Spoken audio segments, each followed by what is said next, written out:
Well, Washington, was a very southern town, always has been, and is still a southern town to a great degree.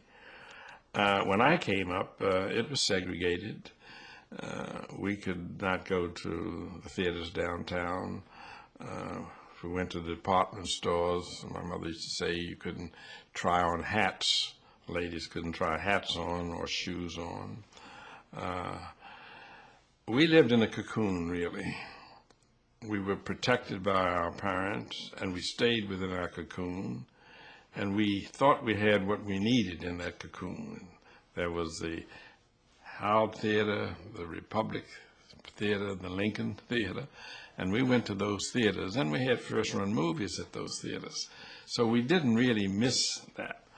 We were protected and shielded in that cocoon. We had excellent schools, both elementary and high school, but we didn't go beyond that. I never interfaced with white people at all as I was growing up.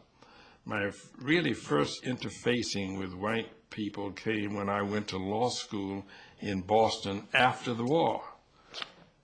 Really? Yes, that's the way it was. I didn't at Howard University. Maybe a one or two here and there, I'd see, but Howard University was predominantly a black college at that time. Didn't have hardly any white students, as I recall. My elementary schools were all segregated, they were all black. My high school, Dunbar High School, one of the best schools in the country, white or black, was a black high school with excellent teachers and a strong academic program. And you were explaining to me earlier why the teachers were so good.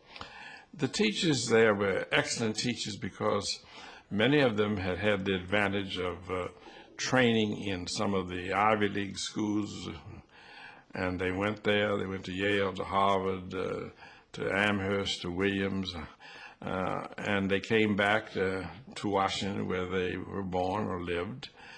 And Howard University could not pay them as much teaching if they wanted to stay in education as they could get in the public school system. So they came to Dunbar, which was the classical high school. We had 3 high schools in Washington at that time. Cardozo, which was a business high school.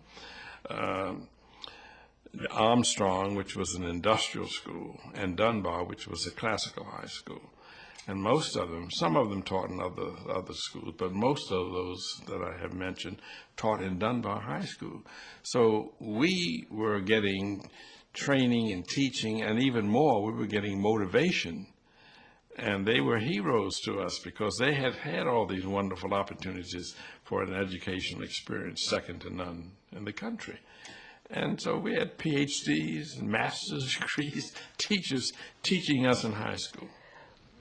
Did that not, was that not clearly frustrating for some of them, though? I mean, in the sense of the constraints of their race that they... The teachers? Yes, the teachers. Oh, no question about it. They were frustrated. They were limited in what they could do. In Washington, you either were in the education system, which was good, or you worked for the U.S. government, which was segregated.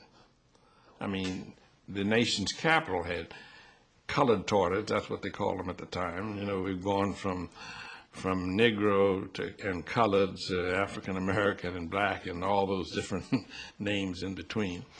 But at those times, they had segregated toilets in the nation's capital and in all government buildings, where my father worked as a lawyer in the Veterans Administration, segregated toilets.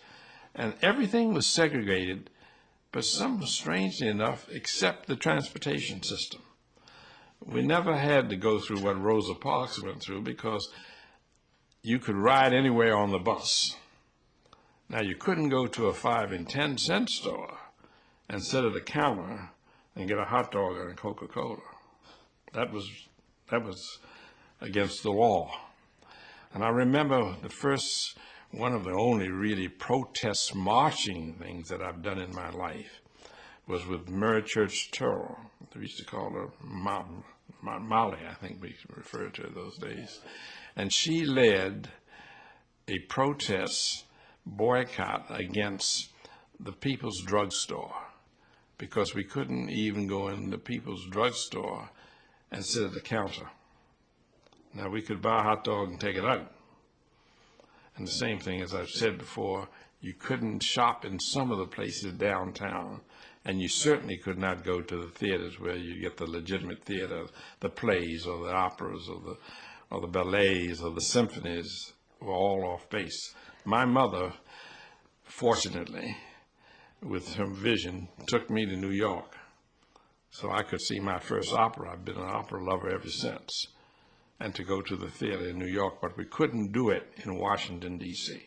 And you were part of a demonstration about Yes, that? yes. Tell me about that. How old were you?